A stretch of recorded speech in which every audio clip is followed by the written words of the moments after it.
Good afternoon. Appreciate everybody coming out today for this. As we indicated, my name is Matt Ballard. I'm the District Attorney for District 12, which is Rogers, Mays, and Craig counties. So earlier this year, my office was assigned by the Attorney General after recusal by the Tulsa County District Attorney's Office to review allegations against Tulsa police officers Lieutenant Marcus Harper and Officer Ananias Carson.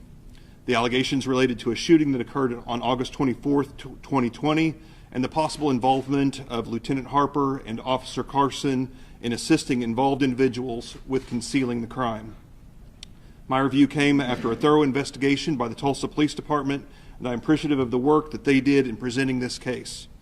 They were also assisted by my Chief Investigator, Wayne Stinnett. Today I filed charges in Tulsa County District Court against Lieutenant Harper and Officer Carson for the crime of accessory to a felony. A probable cause affidavit detailing the allegations was approved by a Tulsa County judge earlier today and is publicly available. This affidavit sets out in more detail the alleged involvement of Harper and Carson in being made aware of the shooting and allegations of their role in aiding the offenders and concealment of the crime.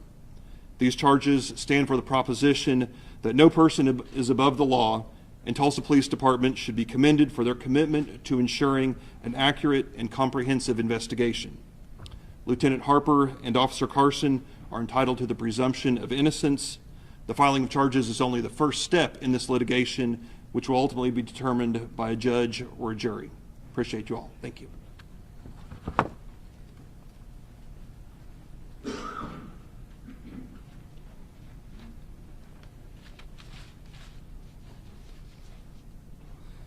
Good afternoon. I appreciate everyone's patience as we work through some administrative issues. Last December, I stood here with the United States Attorney for the Northern District, then Trent Shores, and expressed my commitment in defending the integrity of the Tulsa Police Department as we announced federal firearms indictment against former Officer LaToya Dyfe. She pled guilty to that charge in April of this year. During that press conference, I could not reveal information implicating Dyfe and two other Tulsa police officers in a separate federal and state criminal investigation.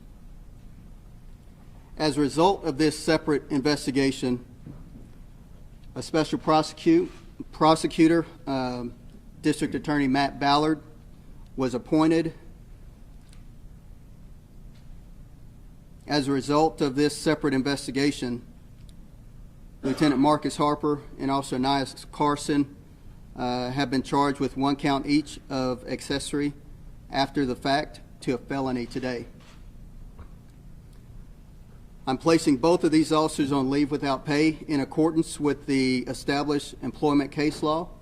Previously, these officers were on leave with pay pending the outcome of this investigation. Marcus Harper joined the Tulsa Police Department in January of 1995 and was promoted to lieutenant in 2012. He was working as a supervisor for the Major Crimes Unit in the Detective Division. This is a unit responsible for evidence collection and crime scene investigations. Ananias Carson joined the Tulsa Police Department in August of 2006. He was assigned to the Riverside Patrol Division as a patrol officer. Officer Harper, Lieutenant Harper and Officer Carson are presumed innocent until adjudicated in a court of law.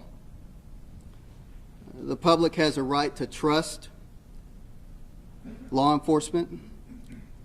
They should be able to trust us. And our officers serve and protect them on a daily basis.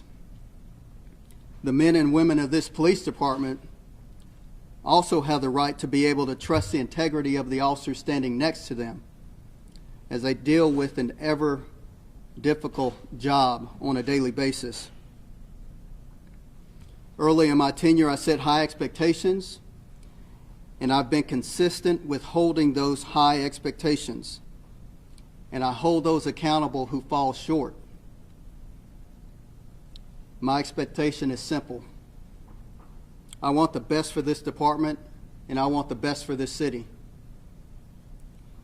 My immediate referral and full cooperation with the federal and state authorities demonstrates my continuing commitment to defending the integrity of the Tulsa Police Department, and I will continue to do so. A copy of the affidavit filed today will be available to you at the conclusion of this press conference. I can take questions if there are any questions that need to be clarified, but there is a lot that I will pass on. Have any of the two been disciplined before? Believe the officers. I don't have their record, so I really can't speak on that right now.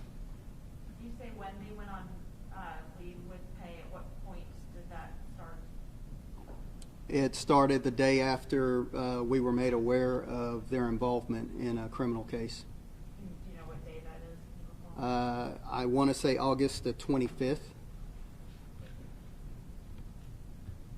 Will this affect any cases that Harper was involved in? That is a great question, and we will work through those issues as they come up. There are a number of other ancillary things that will be also taken into account, and we'll have to work through various offices to determine what that is. Are they going to be booked in Tulsa County, or are they going to go to another jail outside this county? The warrants were filed in Tulsa County. Okay, I was just thinking for the safety of the officers, if there was any concern for that. I'm sure arrangements will be made to ensure the safety of those individuals. Chief, was this a whistleblower type situation? Was this a report to Internal Affairs? Did you see some inaccuracies in an investigation? How did this all kind of come about? Now, this was, and the affidavit will spell that out, but this was some discrepancies as officers investigated a criminal matter, a shooting that occurred in our city. Just to clarify, who made their arrest, or are they arrested? I believe members of the fugitive warrants are in the process of making arrests now. How does this relate to Dye? And is it the gun that was purchased? Am I checking? I think when you get the affidavit, which we have available to you here, then that will shed light and provide you the answers that you need. One more question? You ready? Where do we go from here as a department, as a community? You know, you've got a supervisor who's now facing some serious charges. Well, my hope is that the community sees that this department, and I am not going to stand idly by and let things run rampant on this department. The expectations that I set, I don't think are unachievable.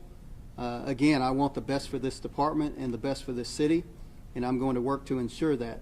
And as I work to ensure that, there are going to be criminal investigations that come up. There are going to be terminations that take place because, again, you can't just violate the rules of law and carry a badge and a gun. This community won't stand for that, and this nation will not stand for that. And I think that's evidenced by what took place last year. All right. I'll do it. Appreciate it. Thank you, Chief. I have those updates for you guys. We know there's a whole bunch to unpack about this, so my office will be available to try